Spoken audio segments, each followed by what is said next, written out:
ஆப்பு ரெடியாக இருக்கு. பிரம்மாஸ்திரத்தை கையில் எடுக்கும் சிவிஎஸ். எடப்பாடிக்கு எதிர்பாராத ஷாக்.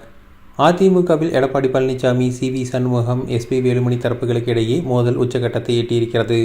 மாவட்ட செயலாளர்கள் கூட்டத்தை கூட்டி தனக்கு தான் ஆதரவு இருக்கிறது என எடப்பாடி பழனிசாமி சொல்லியிருக்கிறார்.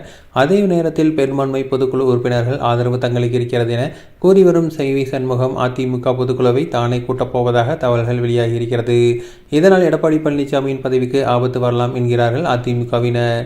தமிழக அரசியலில் அடுத்த கட்ட பரபரப்பை உருவாக்கும் வகையில் அதிமுகவில் உள்கட்சி மோதல் நாளுக்கு நாள் தீவிரமடைந்து வருகிறது. சட்டப்பேரவை தேர்தலில் கடுமையான பின்னடைவை சந்தித்த பிறகு கட்சிக்குள் எழுந்த அதிருப்தி தற்போது வெளிப்படையாக மோதலாக மாறியுள்ளது. ஒரு பக்கம் பொதுச் செயலாளர் எடப்பாடி பழனிசாமி அதிமுகவில் தனது கட்டுப்பாட்டை உறுதிப்படுத்த முயற்சி செய்து வருகிறார். மறுபக்கம் முன்னாள் அமைச்சர்கள் சி.வி. சண்முகம், எஸ்.பி. வேலுமணி உள்ளிட்டோரும் பொதுக்குழுவை கூட்ட வேண்டும் என வலியுறுத்தி வருகின்றனர். அதிமுகவின் சட்ட விதிகளின்படி பொதுக்குழு உறுப்பினர்களில் 5இல் 1 பங்கு பேர் கோரிக்கை வைத்தால் 30 நாட்களுக்குள் பொதுக்குழுவை கூட்ட வேண்டும் என்றும் சண்முகம் தரப்பு வாதிடுகிறது. இதையே ஆயுதமாக வைத்து கட்சிக்குள் ஆதரவை பெருக்க முயற்சி நடைபெற்று வருவதாக கூறப்படுகிறது. மற்றொரு பக்கம் பொதுக்குழுவால் கூட்டப்பட்டால் அது தனது பொதுச் செயலாளர் பதவிக்கே ஆபத்தாக மாறக்கூடும் என்ற அச்சத்தில் எடப்பாடி பழனிசாமி இருப்பதாக அரசியல் வட்டாரங்கள் கூறுகின்றன. அதனால் தான் பேசி தீர்க்கலாம் என்ற சமரச செய்கையை அவர் காட்டியிருந்தாலும் பொதுக்குழுவை கூட்டுவது குறித்து எந்த உறுதியும் அளிக்கவில்லை. இந்த நிலையில் சி.வி. சண்முகம் தரப்பு அதிமுக பொதுக்குழுவை கூட்ட தயாராக இருப்பதாக சொல்லப்படுகிறது.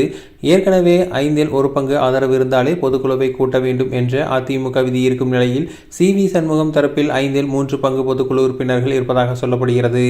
அது மட்டுமில்லாமல் ஏராளமான பொதுக்குழு உறுப்பினர்களிடம் அவர்கள் கையெழுத்து வாங்கியிருக்கின்றனர்.